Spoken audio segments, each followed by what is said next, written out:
भावार्थ सूत्र नामक महाग्रंथ है जिसके छठे अधिकार के ऊपर हमारी चर्चा प्रवर्तमान है।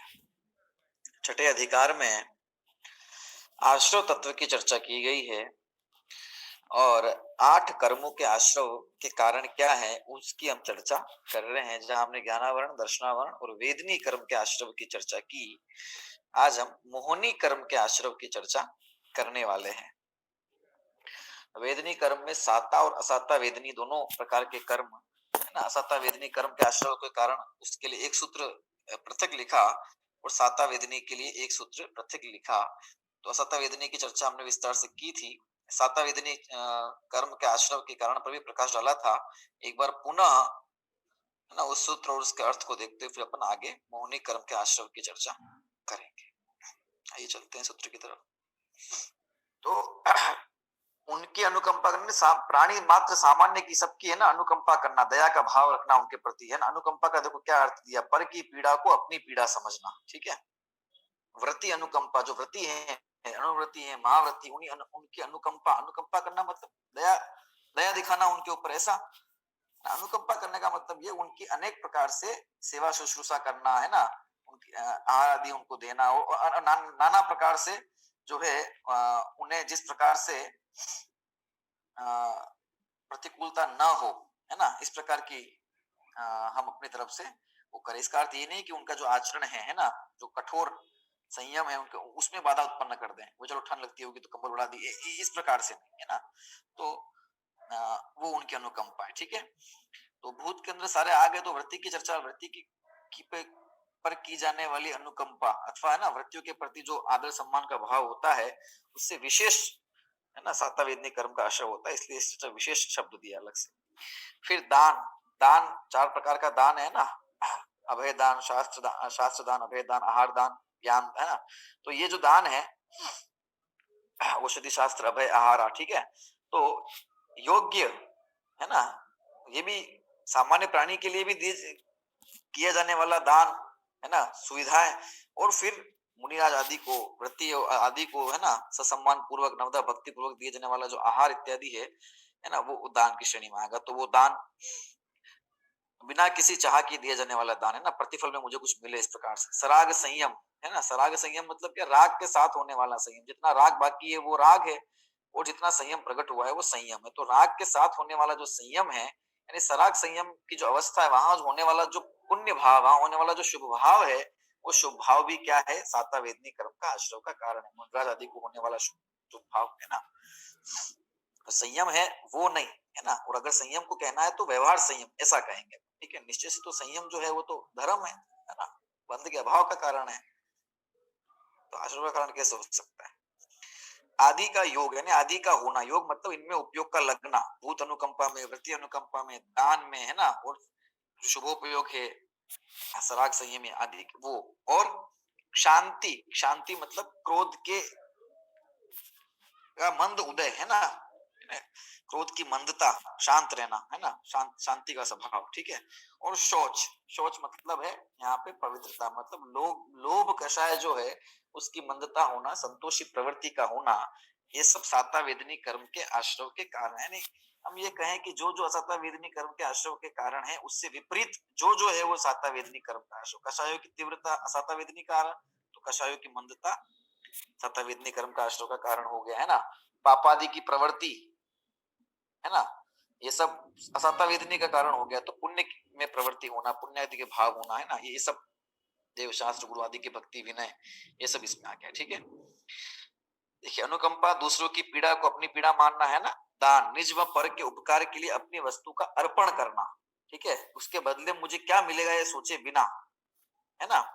तो यहाँ भी क्या हो रहा है, यहाँ भी व्यक्ति जो है वो अपने राग का को मंद कर रहा है, अपने लोभ को मंद कर रहा है, कषाय को मंद कर रहा है, तब तो दे पाएगा तब, ठीक है। जो ये है ना सहन करता है कष्ट वगैरह शांत भाव से, कोई बात नहीं, ठीक है, इस प्रकार का सारा जो है वो अकाम निज, जहाँ कषायों की तीव्रता है तो वो फिर पाप का कारण हो जाएगा, है ना। शुभ शांति, शुभ परिणामों की भावना पूर्वक क्रोधित दोषों का निराकरण, ठीक है। और शोच, शुभ परिणाम पूर्वक लोभ का त्याग। यहाँ शुभ परिणाम पूर्वक ये ध्यान रखना, क्योंकि शुभ भाव है वो बंध का कारण है ना। उत्तम उत्तम क्षमा और उत्तम शोच धर्म की बात नहीं हो रही है यहाँ पर, है ना। ये हमको थोड़ा सा ध्यान रखना है, ठीक है। ये सब छाता वेदनी करेंगे, यानी कि कषायों की मंदता, शुभ भाव भी अनेक प्रकार के, जितने भी प्रकार के शुभ भाव है सारे आश्रव के कारण या साता वेदनी कर्म के आश्रव के कारण, है ना, उन्हें हम अपन कहेंगे के, ठीक है, इस प्रकार से। तो ये साता वेदनी कर्म के आश्रव के कारण है। अब देखिए मोहनी कर्म, है ना, मोह मतलब मिथ्यात्व, ठीक है। मोह के दो भेद हैं, एक दर्शन मोहनी और एक चरित्र मोहनी, ठीक है। दर्शन मोहनी का मतलब मिथ्यात्व और चरित्र मोहनी का मतलब है ना, कषाय, कषाय नो कषाय, ठीक है। तो मिथ्यात्व का बंध, मिथ्यात्व का आश्रव क्यों होता है? जीव मिथ्यात्व कर्म क्यों बांधता है? मिथ्यात्व के वशीभूत होकर बांधता है, बराबर बात है ना। तो इस प्रकार की परिणति जीव करता है और मिथ्यात्व के कारण ही ये मूल रूप से संसार में भ्रमण करता है। तो ऐसा मिथ्यात्व इस जीव को, मिथ्यात्व कर्म या दर्शन मोहनी कर्म इस जीव को क्यों बनता है? तो उसका सूचक ये देखिए, सूत्र क्रमांक 13 है, हम देखते हैं इसको। सूत्र पाठ करेंगे सबसे पहले। केवली श्रुत संग धर्म देवा वर्णवादो दर्शन मोहस्य, पुनः केवली श्रुत संग धर्म देवा वर्णवादो दर्शन मोहस्य। सूत्र विच्छेद करेंगे, देखिए, केवली डैश श्रुत डैश संग डैश धर्म डैश देव डैश अवर्णवादः अवर्णवादः दर्शन मोहस्य। दर्शन मोह से मतलब दर्शन मोहनी जो कर्म है, मोहनी कर्म का है भेद। दर्शन मोहनी कर्म जिसके उदय, जिसका इसके उदय का निमित्त होने पर जीव मिथ्यात्व भाव करता है, तो मिथ्यात्व भाव को जब इस जीव करता है तो इस कर्म का उदय निमित्त कहा जाता है, ठीक है। ऐसा जो है दर्शन मोहनी कर्म है, सभी कर्मों का समझ लीजिए सरदार है ये, ठीक है। तो ये जीव को क्यों बनता है? ऐसा कौन सा भाव ये जीव करता है जिसका गौर मिथ्यात्व का बंध करता है और संसार का बंध करता है? तो देखिए क्या कह रहे हैं, केवली श्रुत संग धर्म और देव इनका अवर्णवाद दर्शन मोहनी कर्म का आश्रव। अवर्णवाद का मतलब समझ लेते हैं पहले। अवर्णवाद मतलब क्या? अवर्णवाद मतलब है जो गुणी है ना, जो बड़े हैं, ठीक है, गुणवान है, उनमें जो दोष नहीं है उसको भी कहना, उसको भी मानना, उसको भी बताना, ठीक है, वो दोष उत्पन्न करना, उसका नाम है अवर्णवाद, ठीक है। जो महान है, बड़े हैं, सज्जन है, उच्च उच्च हैं, ठीक है, देवशास्त्र गुरु आदि, तो वहां जो दोष नहीं है वो दोष उत्पन्न करना, है ना, उसका नाम है अवर्णवाद करना, ठीक है। इस सीधा अर्थ ये कहें कि, है ना, मिथ्या कथन करना अथवा मिथ्या मान्यता ना। तो देखिए सबसे पहले केवली, तो केवली जो के केवल ज्ञान रूपी लक्ष्मी से युक्त हैं, ऐसे सर्वज्ञ भगवंत अनंत सिद्ध जो है वे केवली है, ठीक है। केवली का अवर्णवाद, केवली का अवर्णवाद क्या हुआ? तो केवली का अवर्णवाद मतलब केवली का जो स्वरूप है उससे विपरीत कहना, वैसा नहीं मानना और उससे विपरीत मानना, ये केवली का अवर्णवाद हो गया।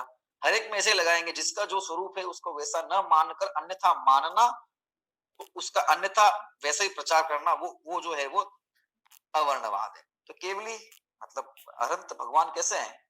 कि वीतरागी हैं, सर्वज्ञ हैं और हितोपदेशी हैं, ठीक है ना। तो वीतरागी प्रभु जो हैं, वीतरागी प्रभु हैं, अष्टादश दोषों से रहित हैं, राग द्वेष दोष है ही नहीं, वो 18 दोषों से वे रहित हैं, और उन्हें 18 उन्हें किसी न किसी प्रकार के दोष से युक्त मानना, वो केवली भगवान का अवर्णवाद है। जैसे जैसे केवली को कवलाहार होता है, अर्थात, है ना, जैसे हम कोर कोर लेके आहार करते हैं, तो केवली भगवान भी क्या करते हैं? आहार करते हैं। जब वहां पे शुदा वेदनी कर्म है ही नहीं, है ना, तो वहां पर शुदा लगने का क्या कारण है? जो शुदा ही नहीं लगना है तो फिर आहार ग्रहण करने का क्या वहां हेतु हो सकता है? ठीक है, लेकिन उनके ऐसा होता है, इस प्रकार की मान्यता रखना, ठीक है। केवली भगवान के भी असत्ता वेदनी कर्म का उदय होता है, असत्ता वेदनी कर्म का उदय में होगा ना सारा ये दोष, ऐसा मानना। कैसा भी कोई मानता है कि हाँ मानता है, क्यों नहीं मानते? ये केवली के कवलाहार होता है। वो फिर केवली कवलाहार होता है तो फिर केवली की जो मूर्तियां हैं उनको भी फिर, है ना, भोग लगाते हैं, है ना, थाली सजाते हैं, लगाते हैं, पूरे सब्जी रोटी सारा दाल चावल सब देखा है, ये भी होता है कहीं कहीं। उसके पीछे वही मान्यता चली आ रही है ना। तो केवली तो निराहारी है, उन्हें आहार की आवश्यकता ही नहीं, अनंत वीर्य के धारी हैं, ना क्षुधा की बाधा है, ना शरीर को आवश्यकता है। ये हो गया ठीक। कवला आहार केवली को होता है ना, उनको क्षुधा रोग लगती है, ठीक है। उन्हें किसी प्रकार का कोई रोग होता है शरीर में, केवली को भी किसी प्रकार का कोई रोग शरीर में होता है, और उसके उपायार्थ जो केवली है ना, वो श्रावक इत्यादि को उसके दवा लाने के लिए कहते हैं, और वे उसके लिए उसकी व्यवस्था करते हैं। इस प्रकार का मानना कि केवली भी रोग से युक्त होते हैं, इसी घटना भी आती है अन्य मतांतर में, है ना, कि भगवान महावीर को उन्हें है ना केवली अवस्था में ही है ना पेचिश का रोग हो गया था, और उसके लिए फिर उन्होंने जो है वो है ना किसी दवा मंगाई थी और कैसा भक्ष का भक्षण किया था, वो सब ये सब अवर्णवाद है, घोर अवर्णवाद भगवान का। शुदा बाधा कोई रोग ही नहीं है, रोग से रहित है, परम औदारिक शरीर, रोग का सवाल ही नहीं है ना। तो ये इस प्रकार की बाधा सुने युक्त मानना। अच्छा, स्त्री के मुक्ति मानना, ठीक है, स्त्री भी मुक्त, स्त्री भी केवली हो सकती है ना, स्त्री पर्याय से केवली हो जाना, तीर्थंकर बन जाना, केवली पद की प्राप्ति कर लेना, ये मानना, ये केवली का वर्णवाद है। ये भी हम जानते हैं, है ना, इस प्रकार का भी जो दुंडी से मलिनाथ भगवान है उन्हें स्त्री पर्याय से मुक्ति मानते हैं। गृहस्थ अवस्था में ही केवल ज्ञान प्राप्त हो जाता है, गृहस्थ अवस्था में ही केवली मान लेना, केवल ज्ञान की प्राप्ति गृहस्थ अवस्था में भी हो सकती है, उसमें हो जाती है। आदि आदि आदि अनेकों बातें केवली के विषय में जो है वो इस प्रकार की करना जो वास्तविक उनका स्वरूप है नहीं केवली का, है ना। तो ये शुदा होना, है ना, रोग होना, ठीक है, आदि जितनी भी बातें हैं ये सब राग के बिना नहीं हो सकती है। जब वो राग जिसको है वो वीतरागी कैसे हो सकता है? इसका मतलब आप ये मानते हो तो आप भगवान को वीतरागी ही नहीं मानते, तो जो उनका स्वरूप वीतरागी है उसे वीतरागी नहीं मानना तो अवर्णवाद हो गया केवली का। और हम भी अगर भगवान का स्वरूप ऐसा मानते हैं, केवली को ऐसा मानते हैं, तो सिद्धू को ऐसा मानते हैं, हम भी अवर्णवाद कर रहे हैं उनका, है ना। मान रहे हैं तो भी अवर्णवाद है, कह रहे हैं तो भी अवर्णवाद है। इसी तरह केवल उनके ज्ञान के विषय में देखें, सर्वज्ञता के विषय में ये कहना कि उनका केवल ज्ञान और केवल दर्शन दोनों एक साथ नहीं होता, जैसे छद्मस्त का इस समय ज्ञान है उस समय दर्शन नहीं, तो दर्शन उस समय ज्ञानोपयोग नहीं, इस प्रकार से उनका भी ज्ञानोपयोग और दर्शनोपयोग या ज्ञान दर्शन की प्रवृत्ति केवल ज्ञान और केवल दर्शन की एक साथ नहीं मानना, है ना, क्रम से युगपद मानना, इस प्रकार का ये भ्रम उनके प्रति, उनके ज्ञान के प्रति होना, ठीक है। अथवा केवली के ज्ञान को सशर्त ज्ञान मानना कि केवली ऐसा जानते कि ऐसा होगा तो ऐसा होगा, ऐसा करेगा तो ऐसा करेगा, जो है वो नहीं जानते, ये जरूर ये जानते कि हाँ ऐसा करेगा तो ऐसा हो जाएगा। तो फिर ये केवली का केवल ज्ञान कहाँ रहा? फिर तो ये तो हम भी कह सकते हैं बच्चा पढ़ेगा तो पास हो जाएगा। ये तो केवली भी इस प्रकार से जानते हैं, नियत नहीं जानते भविष्य को, इस प्रकार से केवल ज्ञान का विषय मानना, है ना। अथवा केवल ज्ञान जो होता है वो परोन्मुख होके होता है, पर वस्तु के प्रति, पदार्थ के प्रति उन्मुख होकर होता है, जिसको जानने की चेष्टा करते हैं और जानते हैं, जैसे हम करते हैं ना, जानने की इच्छा करते हैं पदार्थ को और फिर तत्संबंधी हम ज्ञान करते हैं, उपयोग लगाते हैं अपना उस तरफ, ज्ञान तो अपनी योग्यता से अपने पर्याय में होता है ना। तो ऐसे केवली भी हैं, उपयोग लगाकर वस्तुओं को जानते हैं। ये तो केवल ज्ञान ही कह रहा, फिर अगर एक वस्तु में उपयोग लग गया तो फिर, है ना। तो ये परोन्मुख होके पदार्थों को, इस प्रकार ये सब केवल ज्ञान के विषय में, केवली के विषय में अवर्णवाद है, उनका अवर्णवाद है, ऐसा मानते हैं लोग, है ना। और जब केवली की चर्चा यहाँ पर है तो फिर अन्य अन्य अन्य धर्मों की बात नहीं है यहाँ पर, तो फिर जो है ना जैन धर्म को मानने वाले विविध अनुयायी हैं उनमें ये सब विसंगतियां पाई जाती है। तो सर्वज्ञता और वीतरागता, 18 दोषों से रहित पना, ये उनका स्वरूप है ना। वो निर्गंत दिगंबर अवस्था होती है उनकी, और उसी, है ना, मुनि अवस्था से ही मोक्ष पद की प्राप्ति होती है, केवली अवस्था की प्राप्ति होती है, ये अकाट्य सत्य है। तो इससे विपरीत कुछ मानना ये सब केवली का अवर्णवाद है। क्या श्रुत, श्रुत मतलब केवली भगवान द्वारा कही गई जो वाणी है ना, चार ज्ञान के धारी गणधर देव अपने विशिष्ट बुद्धि द्वारा उसको ग्रहण करके और जो शास्त्र की रचना करते हैं, और उनके कथन के अनुसार जो आगामी शास्त्र की रचना होती है वो सब श्रुत है, ठीक है। श्रुत मतलब जो सुना गया है, कहां से? कि केवली भगवान द्वारा, है ना, दिव्य ध्वनि में जो जो सुना गया है धर्मोपदेश, वो श्रुत है। उसका अवर्णवाद करना मतलब जिनवाणी का अवर्णवाद करना। जिनवाणी का अवर्णवाद करना क्या करना मतलब क्या? ये जिनवाणी का जो स्वरूप है उससे विपरीत कहना मानना, कि क्या है कि वीतरागता की पोषक ही जिनवाणी कहलाती है, कि जो वीतरागता का पोषण करे वो जिनवाणी है। अब जिनवाणी को राग का पोषण करने वाला बताना, है ना, ऐसा कथन करना कि देखो जिनवाणी में तो शुभ राग को धर्म बताया है, अथवा विषय है आवश्यकता पड़ने पर विषय भोगादि का भी सेवन कर ले तो कोई दोष नहीं है, ऐसा जिनवाणी में कहा गया है। तो इस प्रकार से जिनवाणी राग का पोषण करती है, ऐसा जिनवाणी के बारे में कथन करना या कहना, अथवा है ना वीतरागी वाणी को दूषित करना, उसमें जो शास्त्र परंपरा चली आ रही है वीतराग, उसमें ना काट छाट करना, अलग कुछ छोड़ जोड़ देना, तोड़ देना और अपने अभिप्राय के अनुसार उसका अर्थ निकालना, ये सब जो है वो श्रुत का अवर्णवाद है। राग का पोषण करने वाली जिनवाणी नहीं हो सकती। जिनवाणी जो है वो वीतरागता का ही पोषण करने वाली होती है। फिर वो राग चाहे शुभ राग हो चाहे शुभ किसी भी प्रकार का राग हो, है ना, उसमें धर्म बताने वाली जिनवाणी नहीं हो सकती। और भी नाना प्रकार की बाहर की क्रियाओं से धर्म बताने वाली जिनवाणी नहीं हो सकती है। ठीक है, तो ये जिनवाणी का अवर्णवाद, ऐसे ये जो केवली का अवर्णवाद करता है, देव का अवर्णवाद करता है, शास्त्र का अवर्णवाद करता है और संघ में गुरु आ गए, तो देव शास्त्र गुरु का अवर्णवाद करने वाला दर्शन मोहनी कर्म का आश्रव करता है और गौड़ संसार में भ्रमण करता है। संघ, तो संघ का मतलब है ना निर्ग्रंथ दिगंबर साधुओं का जो संघ है, ठीक है, वे संघ, उन्हें संघ कहा जाता है। और मुनिराजों के समूह को भी संघ कहा जाता है और एक मुनिराज को भी संघ कहा जाता है। एक मुनिराज संघ कैसे कहेंगे कि संघ का अर्थ संगठन है ना, गुणों का समुदाय, गुणों का संगठन, वो भी संघ है। तो वे भी रत्नत्र गुणों के समुदाय होते हैं, इस अपेक्षा वे भी संघ है। ठीक है ना, तो निर्ग्रंथ वीतरागी मुनियों का समूह अथवा निर्ग्रंथ वीतरागी मुनि जो है उनका अवर्णवाद करना, उनका अवर्णवाद करना मतलब क्या, कि उनका जैसा स्वरूप है, उनका जो स्वरूप है उसको वैसा न मानकर कुछ और कहना, ठीक है, अथवा उनके जो स्वरूप है उसके ऊपर नाना प्रकार का प्रश्न चिन्ह खड़े करना, ठीक है ना, उनके आचरण के ऊपर, उनके चर्या के ऊपर, उनकी नग्न दिगंबर अवस्था के ऊपर, ये सब संघ का अवर्णवाद है ना।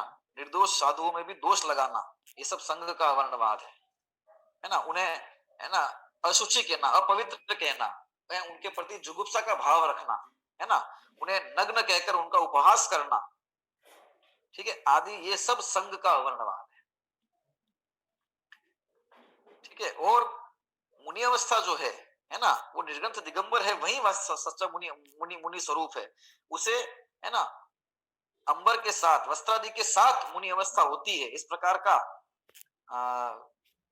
मानना, ये भी संघ का वर्णवाद है, मुनि अवस्था का वर्णवाद है, साधुओं का वर्णवाद है। ठीक है ना, आदि आदि। धर्म का अवर्णवाद, तो धर्म किसे कहते हैं, यो धरती उत्तम सुखे, तो धर्म जो उत्तम सुख में धर दे उसका नाम धर्म है। मतलब रत्नत्रय जो है वह धर्म है ना, समय दर्शन ज्ञान चरित्र रूप आत्म साधना, है ना, वो धर्म है। ठीक है, तो ऐसा जो रत्नत्रय रूप धर्म है, उत्तम स्थान में धारण करने वाला धर्म है, उस धर्म का अवर्णवाद करना, यानी कि राग में धर्म बताना, धर्म राग धर्म राग में अब तक ऐसा जाना था, शुभ कर्म कमाते सुख होगा, बस अब तक ऐसा माना था, तो ये धर्म का अवर्णवाद है, है ना। अथवा धर्म को धारण करने से इस जीव की है ना निम्न गति होती है, असुर आदि पर्यायों में जाना पड़ता है इसको, है ना। तो ये धर्म बुरा है, धर्म करने से कुछ नहीं होता है, खाओ पियो मौज करो, क्या धर्म, ये भी धर्म का वर्णवाद। जैसे कि घरों में कई बार हो जाता है, कसाय के वश में ये जीव है ना धर्म की निंदा करने लगता है, क्या धर्म लगा रखा है, क्या मंदिर लगा रखा है, क्या होता है धर्म से, कुछ नहीं होता, इससे बेकार है, सब नरक में जाने वाले हैं। धर्म करने धर्मात्मक तुम भी नरक में जाओगे, धर्म से कुछ नहीं होता, है ना, लौकिक आवश्यकताओं की पूर्ति करना जरूरी है। तो ये इस प्रकार से धर्म की निंदा करना, धर्म की अवहेलना करना, ये धर्म का अवर्णवाद है, धर्म के स्वरूप को ही उल्टा कह देना, ये धर्म का फल मोक्ष नहीं है ना, ये सब धर्म का अवर्णवाद है। और देव, अंत में देव भी लिया है, देव मतलब जो देव गति के देव इत्यादि हैं, है ना, चतुर निकाय के जो देव हैं वो उनका अवर्ण मतलब क्या, कि उनका जो स्वरूप है उसको वैसा स्वरूप न मानकर, भाई वो तो संसार के देव गति के देव हैं, संसारी हैं, है ना, रागी द्वेषी हैं, इस प्रकार के देव हैं, और उनको ही भगवान मान लेना। ठीक है, अथवा देव जो होते हैं मदिरा पान करते हैं, शराब का सेवन करते हैं, मधु और मांस का सेवन करते हैं, आदि आदि मानना। हमने जाना था कि भाई देव तो कोई ऐसा सेवन करते नहीं है, उनके तो है ना एक निश्चित काल के बाद में कंठ से अमृत जड़ता है, तो वो कहाँ शराब का, मद्य का, मांस का आदि का सेवन करेंगे, है ना। लेकिन इस प्रकार का मान्यता मानना और फिर उन्हीं और उन रागी देवों को भगवान मानना, ठीक है, ये भी अवर्णवादी हो गया। ये हमने समझ लीजिए कि केवली का भी अवर्णवाद कर दे, क्योंकि जो केवल ज्ञानी जैसे हैं, जो जैसा भगवान वितरागी हैं, उनको नहीं जाना, और जो नहीं उसको वो कह दिया, ठीक है। तो ये देव का वर्णवाद है, और इसके कारण देखते लोक में क्रिया देखी जाती है, कोई कोई मदिरा पान करवा रहा है ना, किन्हीं देवता जिसको भी प्रतिष्ठित किया और जिसको अधिष्ठित किया है मंदिर के अंदर, तो कोई उनको मदिरा पान करवा रहा है, कोई उनको मांस का सेवन करवा रहा है, कोई वहां पे है ना नाना प्रकार के जीवों की बलि दी जा रही है, किस अभिप्राय से कि ये ग्रहण करेंगे, ठीक है ना। तो ये सब देव का वर्णवाद, ऐसी ऐसा कुछ क्रिया करने वाले और ऐसा मानने वाले ये सभी दर्शन मोहनी कर्म का घोर बंध करते हैं। तो इसका अर्थ ये हुआ कि देव, शास्त्र, गुरु और धर्म, ठीक है, इनके विषय में जो विपरीत श्रद्धा है, इनके विषय में जो विपरीत मान्यता है, ये सब जो है वो दर्शन मोहनी कर्म के आश्रम का कारण है, और इसी के आश्रम के कारण जीव जो है वो जगत में भ्रमता रहता है, दुख पाता रहता है, ठीक है। अभी चरित्र मोहनी कर्म, ये दर्शन मोहनी कर्म हो गया, मिथ्यात्व, है ना, जिससे इसको बंद हुआ है। चरित्र मोहनी कर्म, चरित्र मोहनी कर्म मतलब क्रोध, मान, माया, लोभ आदि कषाय, और हास, रति रति रति आदि कषाय, कषाय नो कषाय, है ना। तो वो चरित्र मोहनी कर्म है, उसका बंद किससे होता है, देखिए, कषायो दया तीव्र परिणाम चारित्र मोहस्य, 14 नंबर का सूत्र देखिए, कषायो दया तीव्र परिणाम चारित्र मोहस्य, सूत्र विच्छेद, कषाय उदयात, कषाय डैश उदयात डैश तीव्र डैश परिणाम डैश चारित्र मोहस्य, कषाय डैश उदय उदयात डैश तीव्र डैश परिणाम डैश चारित्र मोहस्य। चारित्र मोहनी कर्म के आश्रव के जो कारण है वो क्या है कि कषाय उदयात, कषाय के उदय से होने वाला जो तीव्र आत्म परिणाम है वो चरित्र मुनि कर्म का आश्रम, यानी कि तीव्र संक्लेश परिणाम जो इस जीव को होते हैं ना, तीव्र कषाय, क्रोध, मान, माया, लोभ, है ना, ये सब इसके चरित्र मोहनी कर्म के आश्रव के कारण, कषाय के उदय से होने वाले तीव्र कलुषित परिणाम, ठीक है, ये चारित्र मोहनी कर्म के आश्रव के कारण, ठीक है। तो देखिए क्या है इसमें, क्या लिया है, देखिए यहाँ जो चार्ट में देखिए, स्वयं कषाय करना, दूसरों में कषाय उत्पन्न कर देना, क्रोध करना और क्रोध पैदा करना, है ना, मान करना और मान पैदा करना, आदि आदि। तपस्वी जनों के चरित्र में दूषण लगाना, है ना, तपस्वी हैं, साधु हैं, उनके चरित्र से दूषित है, इस प्रकार से अज्ञानता पूर्वक उनके चरित्र पर दूषण लगाना अथवा उनके चरित्र पर संदेह करना, ये सब है ना चरित्र मोहनी कर्म का आश्रय। क्योंकि चरित्र मोहनी कर्म के कारण से क्या होता है, चरित्र मोहनी कर्म के कारण से राग का, राग की सद्भावना होने के कारण से ये जीव व्रतादि को धारण नहीं कर पाता, व्रतादि धारण करने में असक्षमता है इसके, चरित्र मोहनी कर्म का उदय होने पर, तीव्र उदय होता है तो ये है ना व्रतादि धारण नहीं कर पाता है, अणुव्रत महाव्रत धारण, तो अणुव्रत्यों और महाव्रत्यों की निंदा करे, तपस्वियों की निंदा करे, उनके ऊपर चरित्र पर दूषण लगाए, उनकी जो प्रवृत्तियां है ना उनका मजाक उड़ाए। अब बात सुने ना, वे कोई रात्रि भोजन नहीं करता है, ठीक है,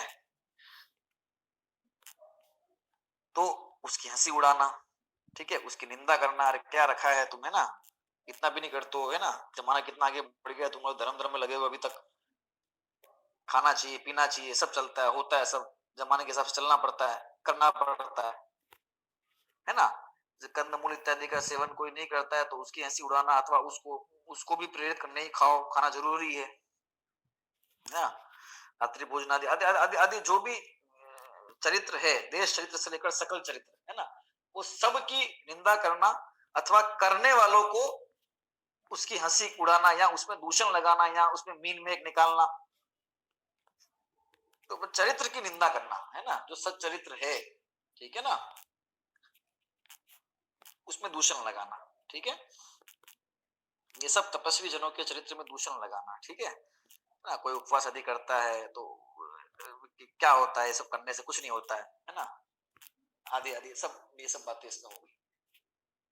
अथवा चरित्र को धारण करना, बाहर में है ना व्रतादि करना, कायक्लेश इत्यादि करना, ये सब जो है वो कर्म को खपाने के कारण होने से, अथवा वहां पर राग की मंदता होनी चाहिए, वहां पर विश्व के प्रति प्रवृत्ति घटनी चाहिए, तो इन सब क्रियाओं को गलत तरीके से करना।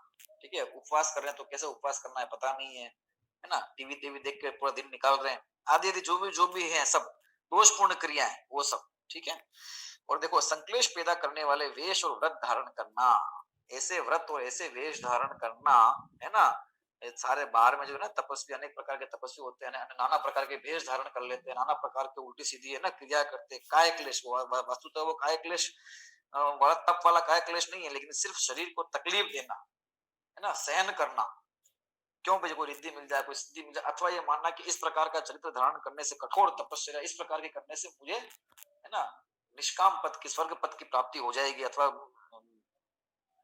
है ना वैकुंठ मिल जाएगा।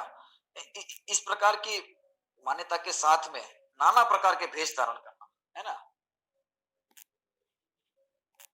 धरण विविध विविध देह दाह था ना मिथ्या चरित्र में, विविध प्रकार के वेश धारण करते, विविध प्रकार की क्रिया करते हैं, पर्वतों से कूदना, पर्वतों से छलांग लगाना आदि अनेक उसके कोई अंगों पर चलना, है ना, अनेक प्रकार से शरीर को कष्ट पहुंचाना, हठ योग करना। ठीक है, अज्ञानता पूर्वक किया गया तप है सारा, ये अज्ञानता पूर्वक ऐसे व्रत और वेश धारण करना। ठीक है ना, और एक दिगंबर वेश के अतिरिक्त जितने भी वेश हैं वे सब संक्लेश पैदा करने वाले हैं।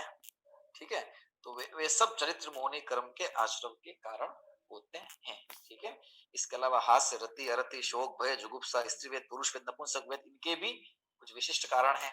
दूसरों की हंसी बहुत उड़ाना, ठीक है ना, अथवा बस हंसी हंसी ठटाक, हंसी हंसी हंसी ठट्टे, हंसी मजाक, किसी की निंदा करी, किसी दूसरे की हंसी उड़ा रहे हैं, अथवा बस है ना हंसना, हास्य कषाय दिन भर, है ना, ये भी उसका कारण बन जाएगा, हास्य का है ना कर्म के आश्रय का कारण। ठीक है, रति अरति, है ना, तो 5 इंद्रियों के विषयों के प्रति विशिष्ट रति पूर्वक प्रवृत्ति।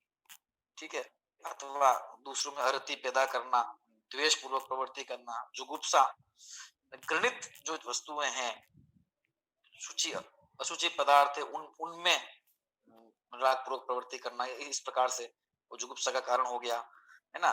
फिर स्त्री वेद, पुरुष वेद, नपुंसक वेद, है ना, तो स्त्री वेद के लिए देखो क्या यहाँ पे बताया आचार्यों ने, है ना, बहुत छिद्रान्वेषी प्रवृत्ति होना, दूसरों के बहुत अधिक दोष देखना, है ना, बहुत।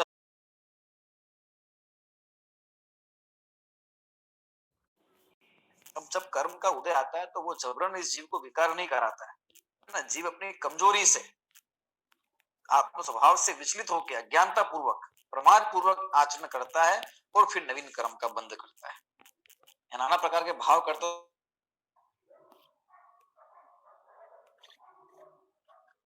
हाँ, नाना प्रकार के भाव करता है, तो कैसे कैसे जैसे जैसे भाव करता है उसके अनुसार उसको वैसे वैसे कर्मों का आश्रम जो है वो इस जीव को होता है, होता रहता है। ठीक है, और ये जीव जो है वो उसके कारण से फिर संसार के अंदर भ्रमण करता है, दुख प्राप्त करता है। तो दर्शन मोहनी कर्म केवली शुद्ध संग देव शास्त्र गुरु धर्म है उनका अवर्णवाद करने वाला जीव, उनके स्वरूप को मिथ्या करने वाला, अथवा जैसा उनका स्वरूप है वैसा नहीं मानने वाला है, भगवान को रागी द्वेषी मानने वाला, ठीक है, अथवा सर्वज्ञ नहीं मानने वाला ना, उनके केवल ज्ञान के अंदर संदेह पैदा करने वाला, केवल ज्ञान का जैसा स्वरूप है उसको वैसा नहीं मानने वाला, जिनवाणी का जो स्वरूप है उसको वैसा नहीं मानना। ठीक है, राग का पोषक कहने वाली जिनवाणी के अंदर मदिरा सेवन का, मांस भक्षण का, है ना, आदि आदि उपदेश दिया गया है, विश्व में प्रवृत्ति का उपदेश दिया गया है, राग को बढ़ाने का उपदेश दिया गया है, ऐसी ऐसी बातें मानने वाला वो सब शुद्ध का वर्णवाद करता है। मुनि धर्म की निंदा करने वाला अथवा मुनियों के स्वरूप को विपरीत मानना, नग्न दिगंबर अवस्था मुनि अवस्था नहीं है, इस प्रकार से संघ का वर्णवाद हो गया। ठीक है, तो ये सब और वीतराग जिन धर्म है ना, राग के भाव पूर्वक होने वाला, है ना, शुद्ध भाव पूर्वक होने वाला धर्म है, तो उस धर्म को फल का सुख का कारण नहीं मानना, अथवा उस धर्म को जो है वो स्वर्ग आदि का कारण मानना, स्वर्ग सुख का कारण मानना, संसारी सुख का ही कारण मानना, धर्म सत्य धर्म को। ठीक है ना, तो ये इसकी मोक्ष तत्व संबंधी भूल भी है ना, तत्व क्या श्रद्धा होगी ना, सही श्रद्धा नहीं की इसने भूल हो गई, ये इसका मिथ्या का कारण हो सकता है। ठीक है?